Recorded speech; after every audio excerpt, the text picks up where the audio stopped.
Ayaw mo ng name lang, sabi ni Todd Supnet. Oh, di ho ba, mga kababayan? Kaya eto, bago tayo matapos, ano sabi ni Pangulong Bongbong Marcos? Pipilitin niya ang alin?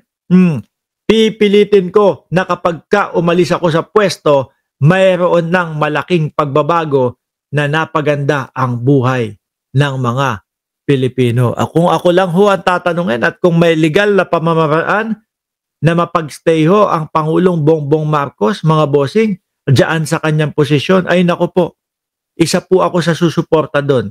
Bakit?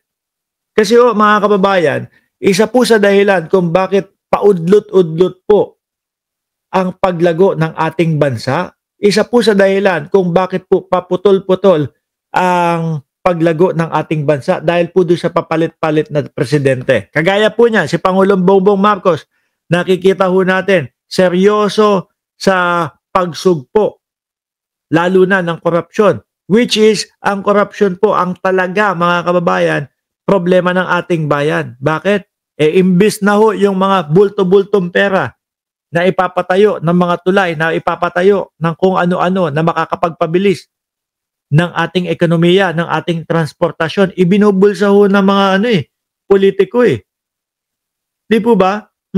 Kung sa tingin, kung ang mangyayari ho, masugpo ang korupsyon dahil po dito sa ginagawa ni Pangulong Bongbong Marcos, mga kababayan.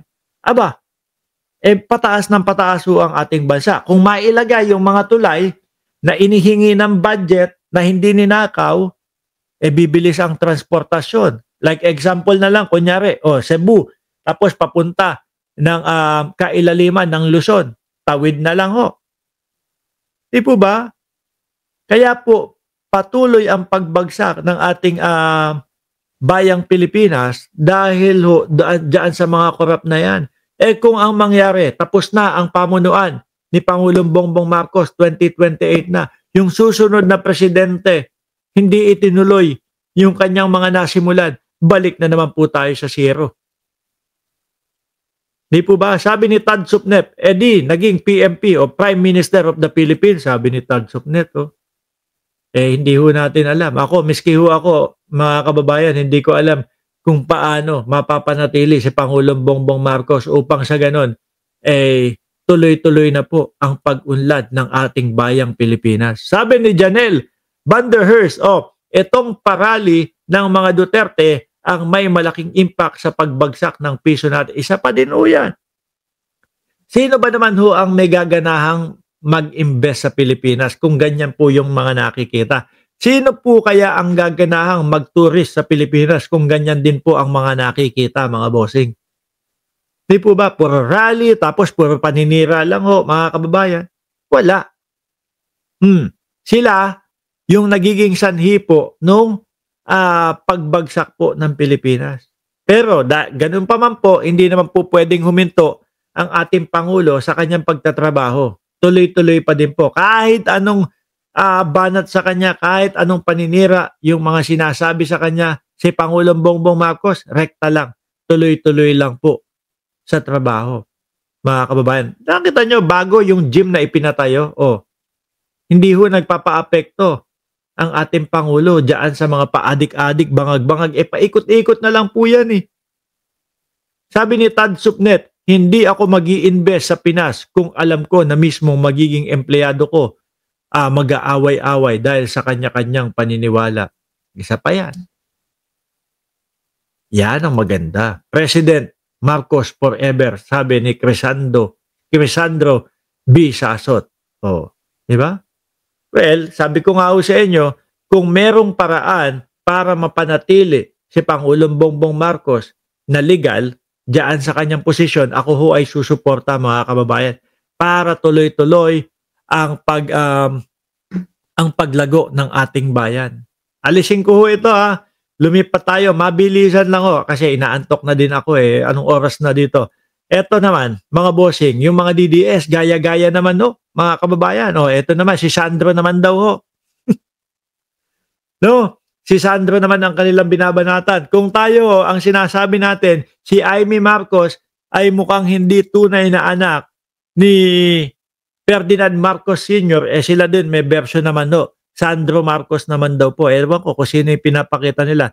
Sabi nito, yung yung bakla na lagi sinasabi, based on what we've heard, meron pong bagbag na kulay itim na naglalaman daw ho ng napakaraming pera na 150 million para lang daw po ipa-impeach si Sara Duterte. Siya po yan, no? Sorry pero bakit parang mas magkamuka si Bong Dasa at Sandro Marcos kaysa kay Bongbong Marcos? Diyos ko naman. Parang wala naman kayong originality dyan. Ma-connect lang. Alam niyo yon, ma-issue lang. Yun kami, yung patungkol doon kay Amy Marcos, talagang iba ho ang hilatsa at hugis ng muka. Hawig na hawig ho, mga kababayan. Di ba? Tsaka doon sa pag-uugali ni Amy Marcos, mga bossing. Biruin mo, no? Sa tingin niyo po ba magagawa ng isang kapatid ho, mga kababayan, yung ginawa ni Amy Marcos? Mahirap isipin ho eh. Siguro kahit gaano ka na kagalit sa iyong kapatid, hindi mo ilalaglag ng ganun eh. Yung iyong kapatid, di ba? Mga bossing? Kaya ayan, ang nasa isip ng mamamayang Pilipino, hindi kaya si Amy Marcos ay mayroon ding ginawang kalokohan na pagka sumabit yung mga Duterte, sabit din siya. Kaya ngayon, pati siya, kinakalaban niya na yung kanyang kapatid. Kaya sinisiraan niya na yung kanyang kapatid ho, mga bossing. Di ba? Yun lang yung naisip ko. Kasi kung tutuusin, no, yung sa sinabi ni Sara Duterte na itatapon yung kanyang tatay sa West Philippine Sea, huhukayin at itatapon yung kanyang tatay sa West Philippine Sea. Kung ako ho yun, tatay ko yung sinabihan ng ganun, hindi na tayo pwedeng mag-usap habang buhay. Diba? Hindi na tayo pwedeng mag-usap. Diba, Mamita Star Talk? Binastos mo yung nakahimlay kong tatay, tapos gusto mo kausapin pa kita. Wala nang ganun, mga bossing. Pero, ano po yan nakikita natin kay Amy Marcos, nagsusumiksik ho doon sa mga Duterte hanggang ngayon ho. Binastos na, binaboy na yung kanyang ama. So ngayon, naiisip natin, totoo kayang tatay ni Amy Marcos, ito si Ferdinand Marcos Sr.? Kasi parang, wa-effect sa kanya eh. Parang okay lang, bastusin mo, kaibigan pa din tayo.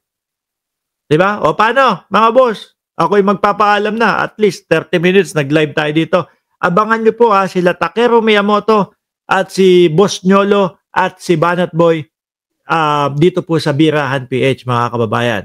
Combination ni Sandro kay PBBM at Liza Marcos. No? Ang mukha. Totoo naman yan. Huwag niyong pagpapansinin, no, yung mga DDS, mga kababayan. Paalam mo hanggang sa